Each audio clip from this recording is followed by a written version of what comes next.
blessing and a curse. We're doing the best we can during these times at this point. That's happening. Thank you also so much for being here. Send them to you.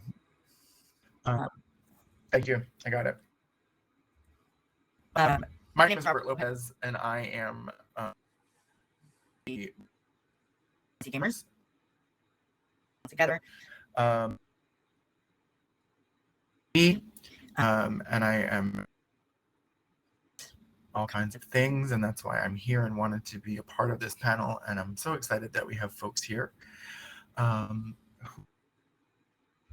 today, HIV and gaming and the intersections thereof.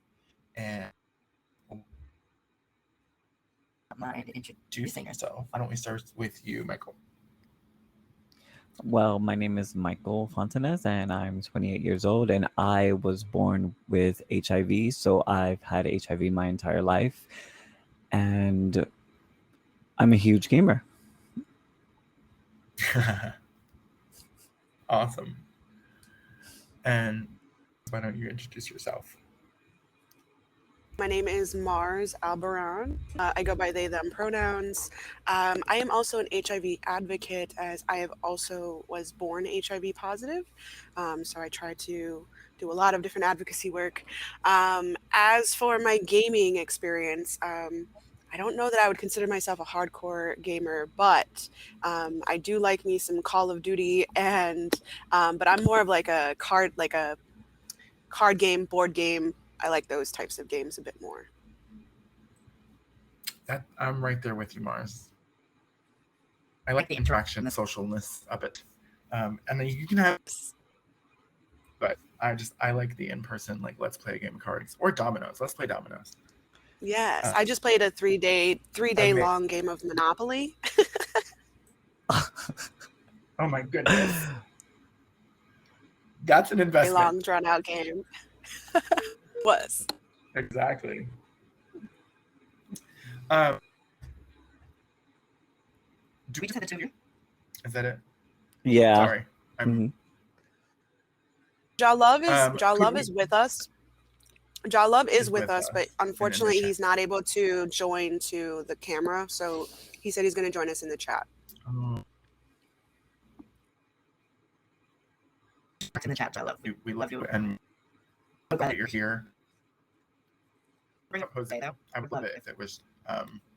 And so if we can have another panelist, that would be great. I mean, Jose, if you're here. Jose is there. I see them.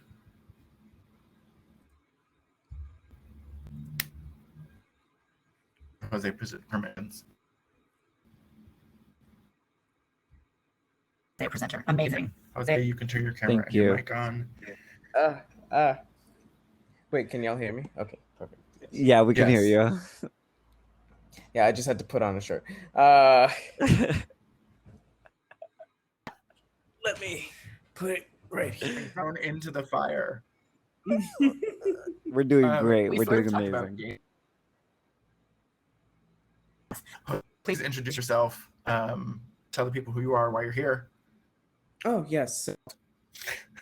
My name is Jose. I have been recently started getting gamers at other than just attending some events here and there. And I have lived with HIV for almost exactly two years now, actually. I'm like 2 weeks away from when I was initially diagnosed. Very, very interesting times. Amazing. Welcome. Thank you so much for being here, and for jumping in at the last minute. Lots of questions, and I'm definitely going to use these to guide our conversation. But really, I think oh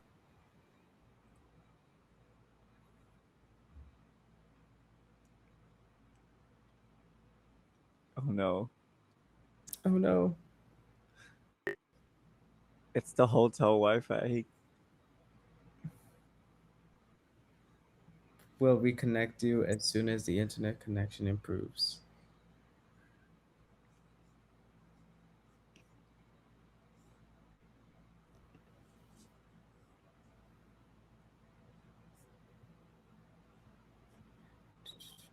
Can you Are we hear good? us? Can you hear me? I can hear Yeah, now we can hear you. you. Y'all, this is does. But anyway, so how has because the question so off right now impacted your relationship with gaming? If it has, do you think?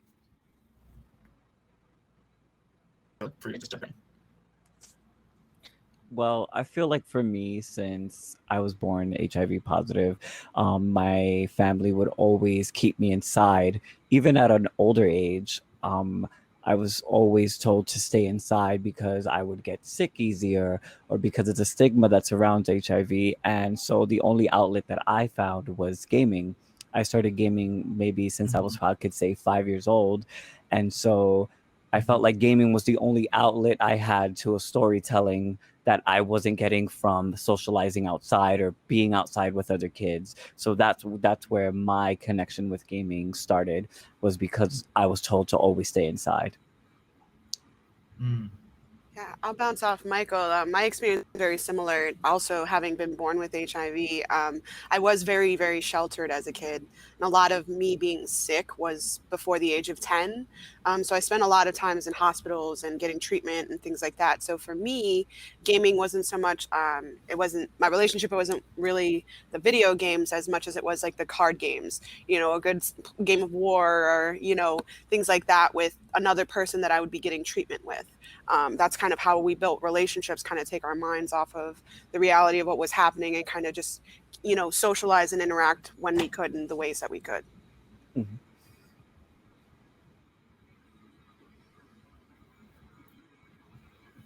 Well, for me, Jose, do you want to share anything? Yeah, no, when it comes to video games, it's honestly what the actual thing is, like that we struggle with and that we overcome and or grow from, and more just general. The best example I can give isn't simple, but if you all have seen Luca, about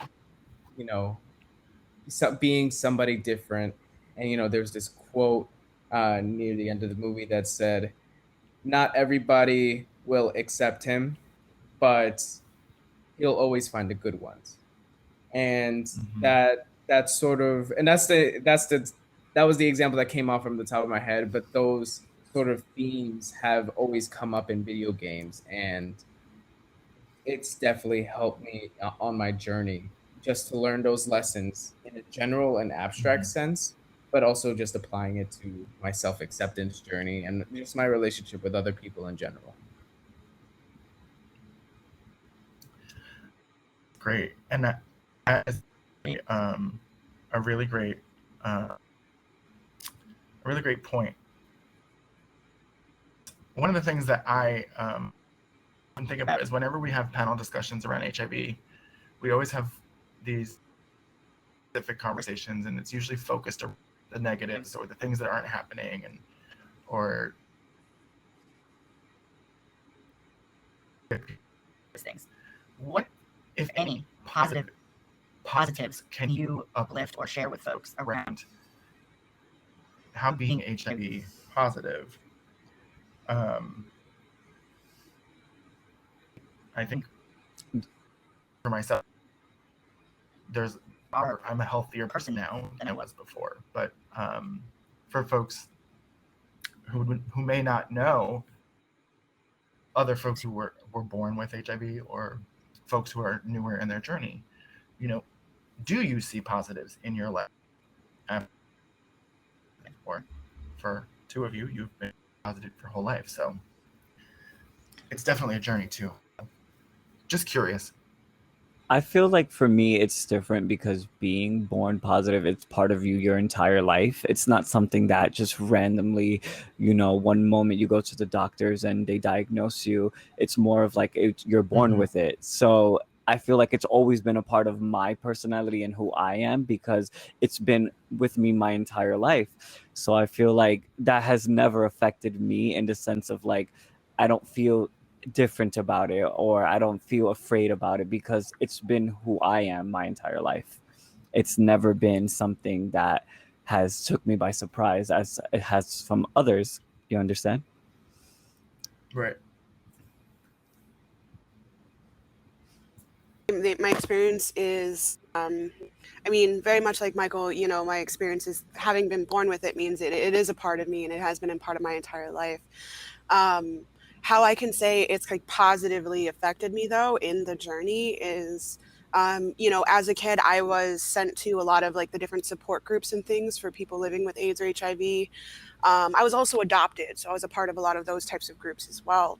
And in those support groups and things, the counselors were never HIV positive. They were never someone who even like had like a relative who was positive. So they were sharing insight and things, and advice on things that they knew nothing about. And it was typically very, at that time, there wasn't really that much of a future to be seen for kids who were born with HIV. So they were just basically telling us to live every day like it's our last, you know, but it's like, you're 10. Why are you telling a 10-year-old like there's nothing left to live for, essentially? Yeah. There's nothing else to live for. So for Wow. me, I was that positive voice in those places, like of saying, you know, like I don't know what the future holds, but there is one. Or Right. I don't know how to tell your friends, but I do know that if they are your friends, you can tell them and they'll still be your friends. Right. You know, it was things like that that I would advocate like the positive side of when everyone else was advocating the negative, whether they meant to or not. And I think having been a part of a lot of those experiences, when I finally got the opportunity to become somewhat of an advocate for people living with AIDS and HIV, I jumped on it. So my advocacy work started when I was 14, a freshman in high school. And I joined a club at school that helped me then further advocate not only for myself, being someone living with HIV, and using myself as an example to help them learn. So I allowed them to ask me questions and things, you know, if we were in a club called AIDS Action Club. So we were learning about advocacy and learning about people living with AIDS.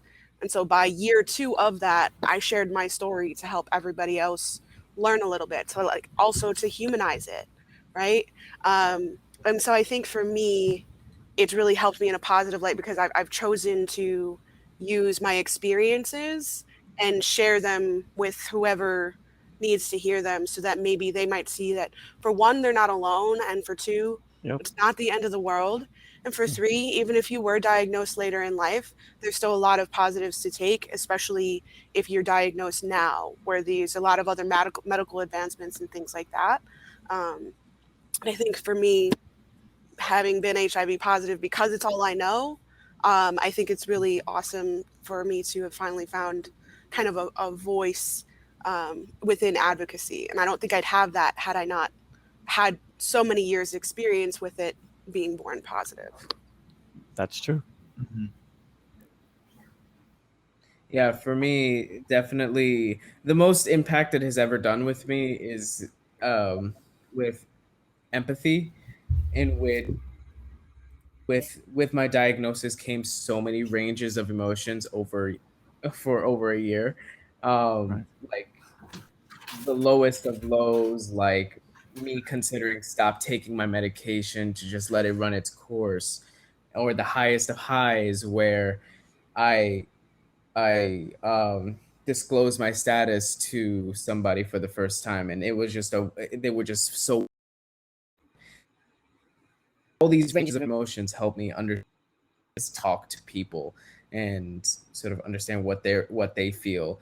And again, it's not necessarily different exact situation. It doesn't have to be with someone who has HIV, but some also feels like, my body's so fucking disgusting, or oh, I made one choice. I just had to say no once, and then my life would be completely different. All those are very general experiences that we all feel in different, that we all experience in different ways. Through therapy, it learned that it's like it wasn't about saying no that one time. It wasn't about that. It's not about it's not a reflection on how beautiful my body is or anything.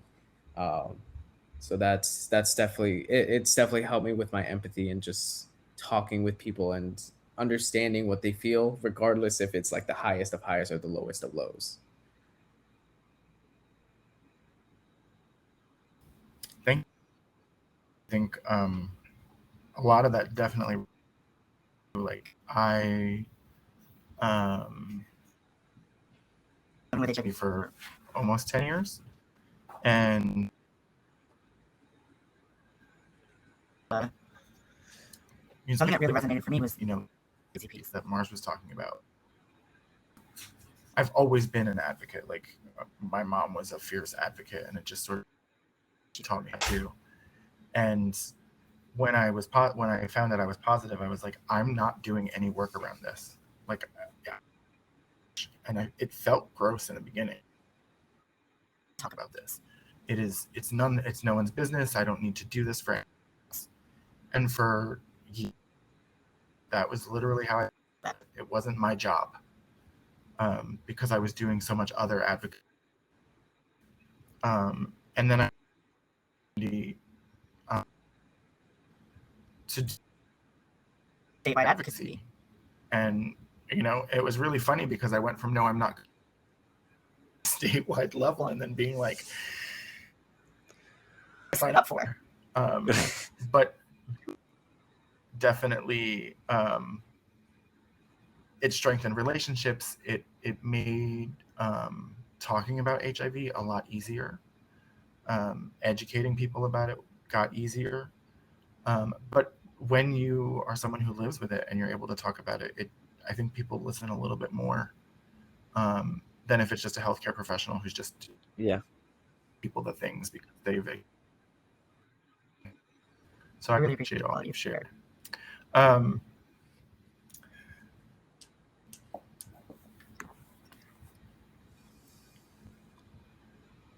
lost my train of thought. Mm-hmm. I was going to ask a question about. You're doing great, Robert. Listen. Hey, that's half the battle. Exactly, right? Like I was all nervous. I'm not in my element. The Wi-Fi's all messed up. I think the least prepared was Jose. Jose just jumped in last second. I was like, oh, I'm coming on. Okay. I mean, I'm really good at telling people what to do, and they.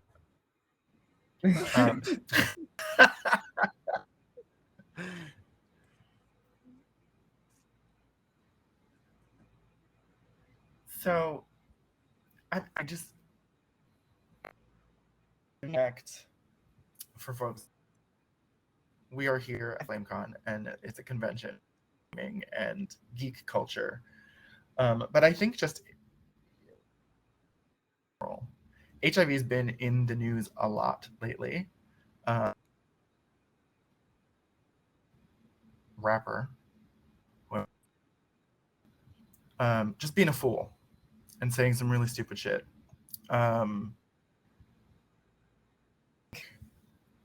Or what responsibility that people who are in the limelight that can be talking HIV in a positive way have, and because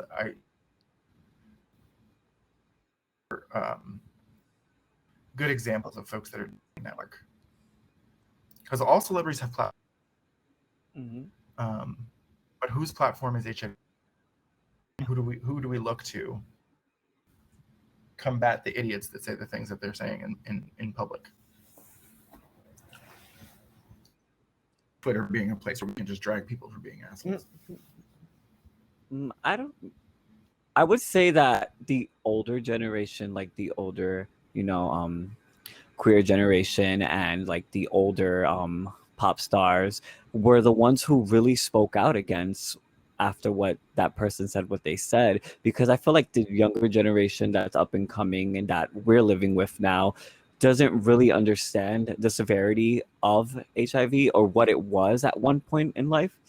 compared to, like, let's say Elton John, because Elton John went on Twitter and he had an entire rampage after what was said. Madonna spoke, like artists like them that were there when it was happening came up and said what they had to say, compared to, like, I guess I would say, Dua Lipa, who doesn't really understand this, like, the severity of what it once was, because she's our age. Like, she's probably younger than I am.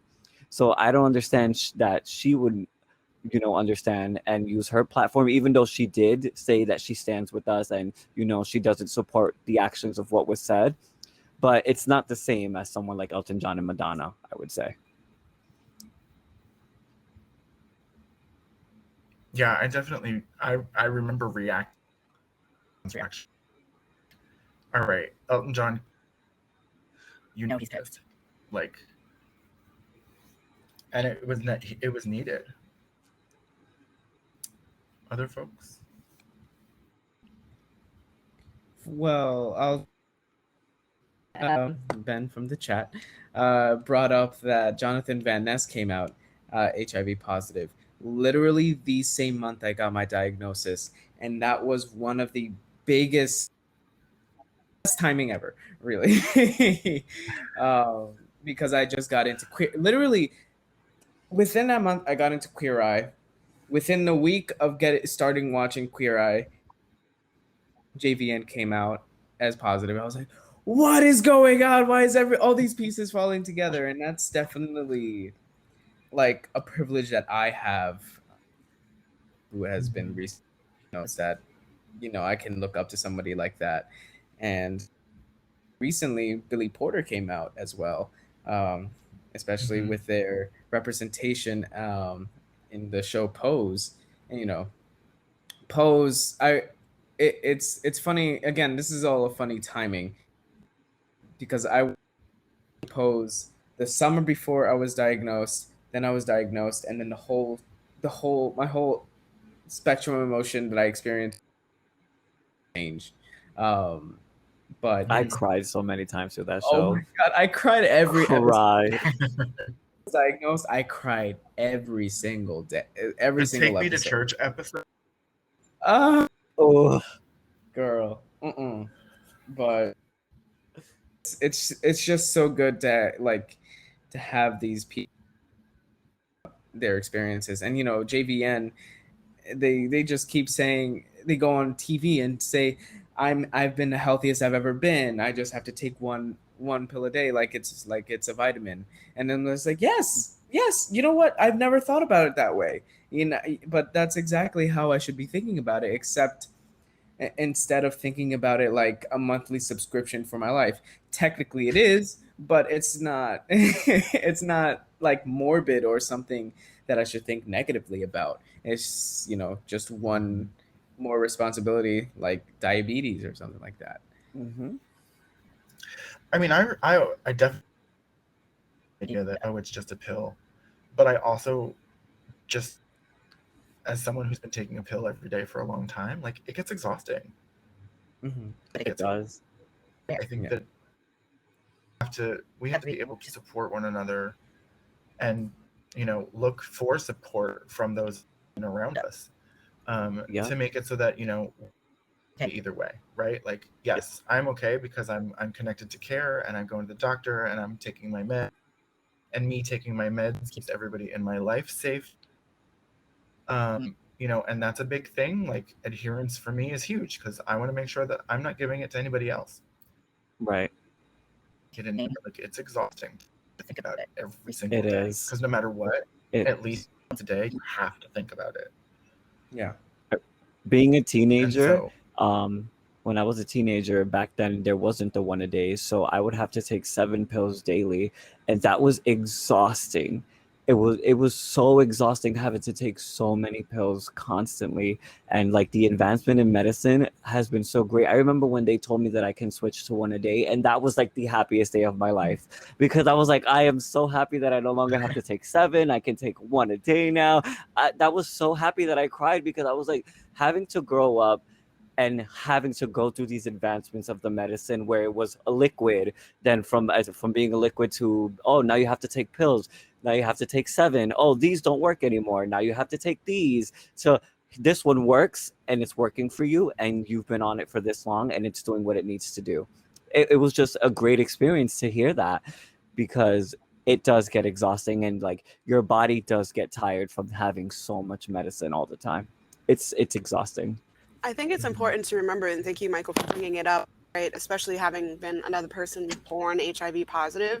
I think it's important to remember that while there's joy in this one pill once a day, you know, I was a kid taking 21 different medicines, at least 7 different doses a day, if not more. So the 7 pills a day, I had 7 pills twice a day for 15 years until I graduated onto a 1 pill once a day.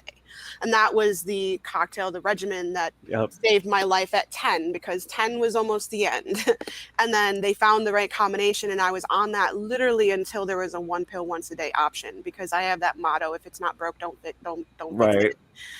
Just because when you're working with a medication and you've been in that seat of things working and not working, and been on that like death line of, okay, if we don't find something tonight that's going to kick in and work, this person's not going to survive, you know, the next week. I've been in that position. So I think it's just really important to remember that while, yes, if you're diagnosed, you know, in today's day and age, and you seek treatment soon or immediately, you know, soon after that diagnosis, you can live a good, long, happy life, 1 pill once a day.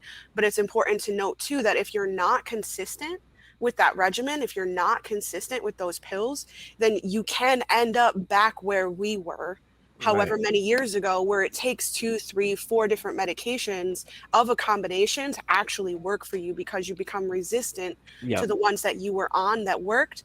That by going on and then off and then on and then off again, the inconsistency allows the virus to overcome and take over those medicines and things. So while it's awesome, and I also was very happy when I got on my 1 pill once a day about 10 years ago now, it's still, I think, very important to remember how, you know, I mean, Billy Porter and Pose is a very good example, right? They didn't want to take their medicines because there was, you know, you take this 1 pill and it's going to cause all these other effects that you then take 10 more pills to counteract, right? Like that's the kind of the name of the game. Well, you're either taking all of those pills and having more to counteract with it, or you're taking 1 pill, still having other things to counteract with that. So to Jose's point, you know, as we get older, we're all going to end up taking a vitamin of some kind, or, you know, like I take vitamin D every day on top of my actual medication. So it's great that it's a 1 pill once a day, but now I have my vitamin D. I have, you know, my mental health medications. I have all these other things that factor into the fact that it's really not 1 pill once a day if we really are realistic about it. So I think it's just important to remember that staying consistent and staying on that regimen is really what's going to keep you in that progressive status of being able to progress into, you know, just that 1 pill once a day and that being enough. I think we might have lost Robert. Yeah, I think we lost Robert. So I will just. There he is. Oh no, this isn't Robert. This is Okay. me. Yeah, I'll keep an eye if Robert is still here. But Jose, you can go. Yeah. We'll just keep talking within ourselves.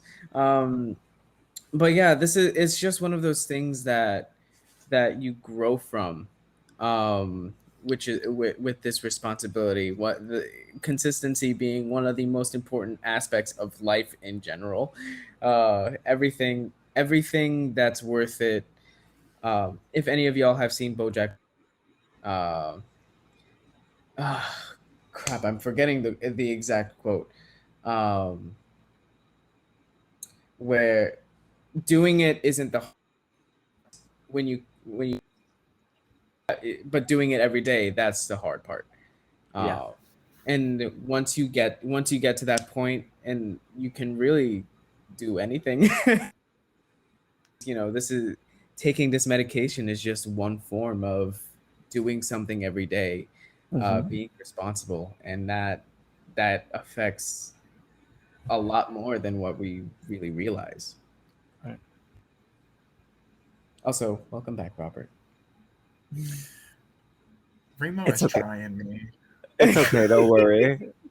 My computer froze for a second too, so it's I fine. really Yeah, me too. appreciate. I really appreciate. I was here and could hear you. Y'all just couldn't hear. It was like Ghost Robert for a little while.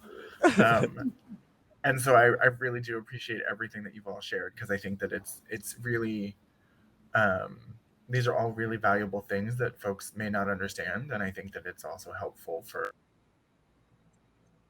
people who understand our lived experiences,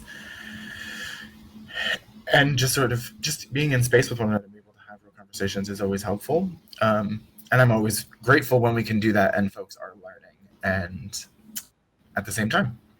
So having these conversations with an audience is fun. Even technology kicks your ass. So bringing it back to, we've had a really heavy conversation about fatigue and all of this stuff. So, what do you do to take care of yourself? What games are you playing?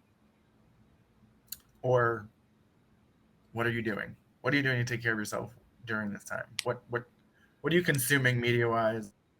Well, for me, since the pandemic hit and we were all stuck inside for many, many months, I decided to become a Twitch streamer and put something that I find passion in and, fun and, share that with the world, since we're all at home looking at a screen anyway. So might as well, share what I'm doing with so many others. So I've decided, why not start a Twitch? And I started a Twitch, and little by little I started building my setup and eventually moved to PC. And now it's just so much fun to be able to sit behind a screen playing video games and doing what I do, and having others just sit there with me and watch and laugh and scream and, enjoy something I'm doing and share that with so many others.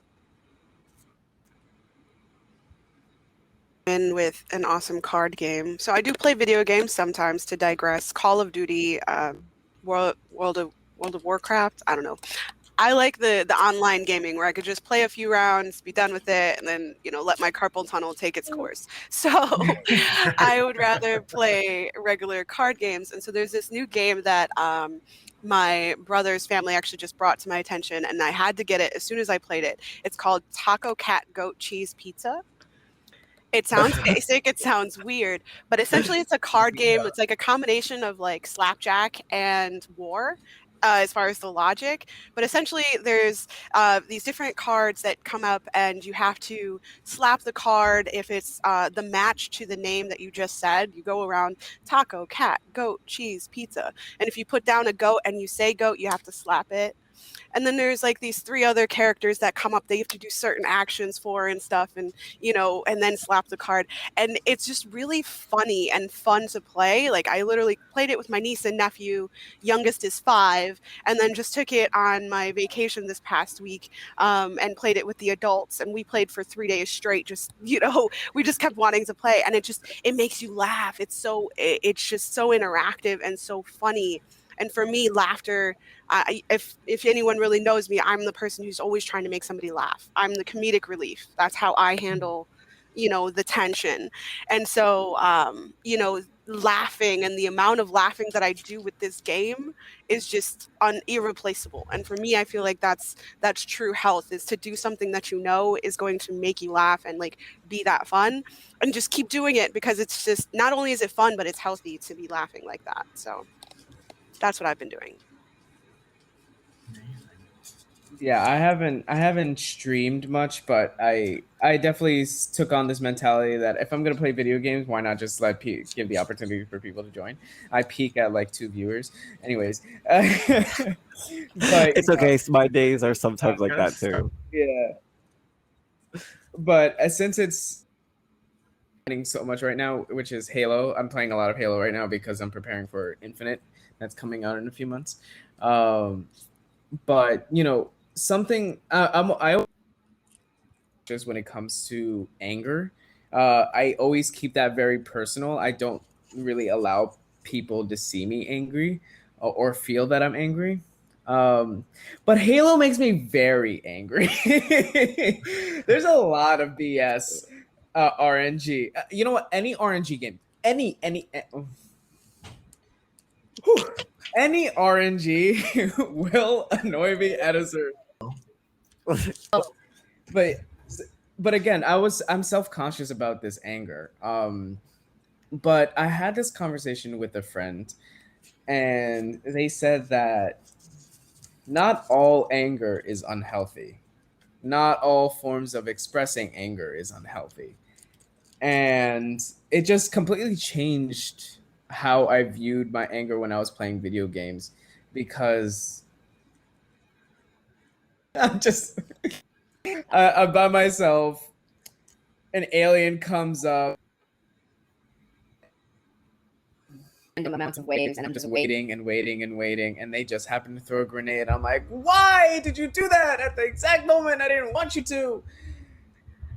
But all this expression of anger is just so good. It feels good to let it out. It feels good to express it in not a way that's towards a person or anything like that. So, specifically what the answer was to your question. I just forgot what the question was. You are totally fine. Those are all very valid points. But yes, so Halo has definitely helped me express my anger a lot. I mean, that's the beauty of gaming in general, like all games, I think, is it allows us to play, it allows us to process it, allows us to do all. I was just having a conversation with some friends, and we were talking about how there was a recent study that said first-person shooter games are great for folks with anxiety because it allows them to just not think about anything else. And so, like, it's always to just even have those conversations and to think about how much mental health and gaming health in general intersect. And it's why we like to have these conversations. We are nearing the end of, and so I want to allow you all to tell folks any last thoughts that you might have, anything that we didn't get to cover because of all of the shenanigans with technology and my setup today. But any final thoughts, tell the folks where they can find you. And why don't we start with you, Jose?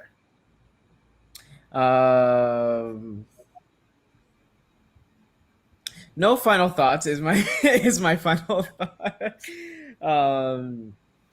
And I don't really have social media to like interact with or anything. But Mate Mago, it's the Spanish version of Mathemagician. How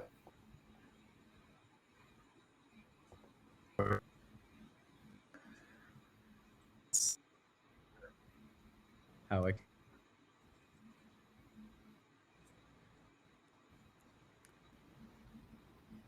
Technology. You're doing great. Did I cut off? Yeah. It froze a little. I think we got the gist that you didn't have any No final. worries. I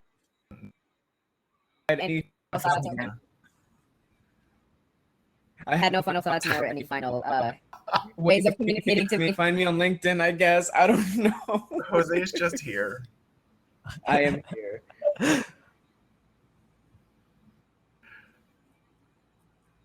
Someone else over. Marz, how about you? Thank you for having me.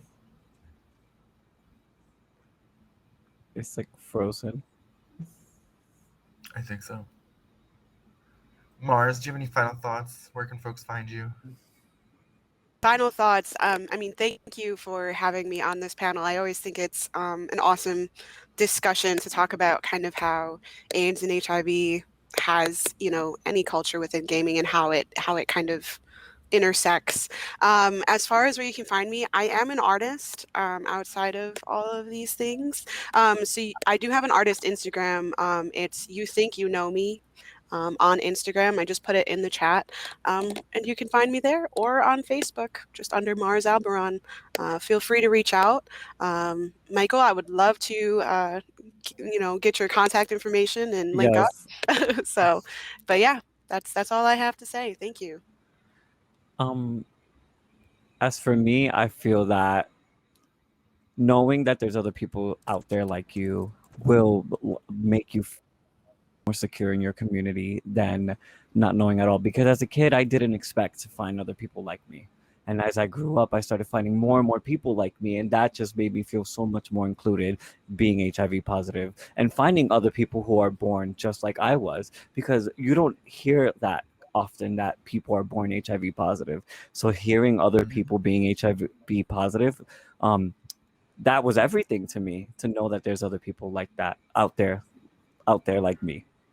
And I just feel that if you know anyone HIV positive or anyone HIV affected, just tell them you love them, especially that you love them, because a lot of us don't hear that. I may have heard that as a kid growing up, but a lot of other people didn't, and they need that, especially to know that everything's going to be fine, and you're going to be okay, especially nowadays. You're going to be fine. And as for me, I'm gonna put my Twitch down there, and then I'm gonna also put my link tree, so you guys can find me at these links. I'm trying to copy it. Amazing. And that's about it. That's All my right. Twitch, and then here's my link tree. Thank you all so much to our.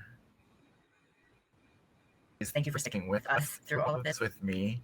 Through all of this. My name is Robert. You can call me Papa Bear.